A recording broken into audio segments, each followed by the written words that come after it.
My name is Alex, and I've lived in the peaceful town of Willowbrook for as long as I can remember. But one fateful evening, a dense and sinister fog rolled into our town, bringing with it a sense of dread that would change our lives forever. It was a typical autumn evening when the fog first appeared, a quiet, tranquil night with the stars shimmering in the sky. My friends and I had gathered at a local diner, enjoying milkshakes and laughter, when we noticed the town's atmosphere shifting. The fog seemed to creep in from every direction, shrouding the streets and buildings in an eerie, white haze. It was unlike any fog I had ever seen, thick and impenetrable, reducing visibility to mere inches. But it wasn't the density of the fog that disturbed us the most, it was the feeling of malevolence that seemed to emanate from it. As we watched in disbelief, people on the streets began to panic. Some tried to drive through the fog, only to disappear into its depths without a trace. Others stumbled out of the fog, their faces etched with terror, unable to explain what they had seen or experienced. My friends and I decided to investigate, driven by a sense of duty to our town and the desperate need to understand the fog's origin. We armed ourselves with flashlights and radios, leaving messages with loved ones in case we, too, vanished without a trace. Entering the fog felt like stepping into another world, a world devoid of sound and color, where time seemed to stand still. Our flashlights cut through the thick mist, revealing nothing but endless whiteness in every direction. It was as if we had stepped into a void, a place that should not exist. Hours passed as we ventured deeper into the fog, our senses overwhelmed by its oppressive presence.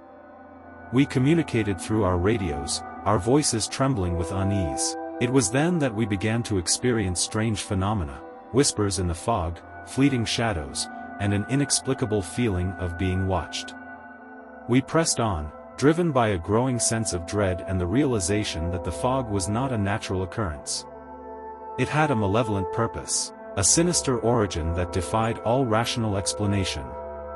As the hours turned into days, we stumbled upon a dilapidated, abandoned house nestled deep within the fog. Its windows were shattered, its walls covered in a thick layer of dust and decay. It was a place that had been forgotten by time, a place that held secrets we were determined to uncover. Inside the house, we found a series of journals, old, leather-bound volumes that told the story of a man named Dr. Nathaniel Blackwood. According to the journals, Dr. Blackwood had been a brilliant scientist obsessed with uncovering the mysteries of the universe. As we read through the journals, a chilling narrative began to emerge. Dr. Blackwood had conducted experiments on the nature of reality itself, seeking to unlock the secrets of other dimensions and parallel worlds.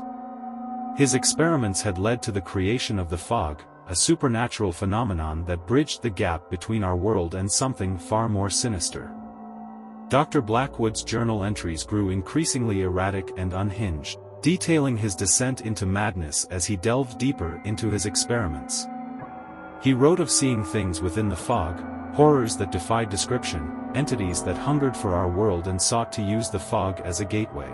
It became clear that the fog was not a natural occurrence but a malevolent force, a portal to another dimension where unspeakable horrors awaited.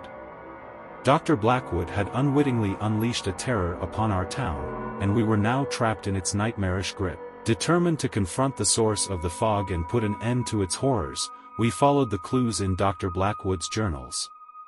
They led us to a hidden chamber beneath the abandoned house, a chamber filled with ancient, arcane machinery and a portal that pulsed with a malevolent energy. As we approached the portal, a sense of dread washed over us.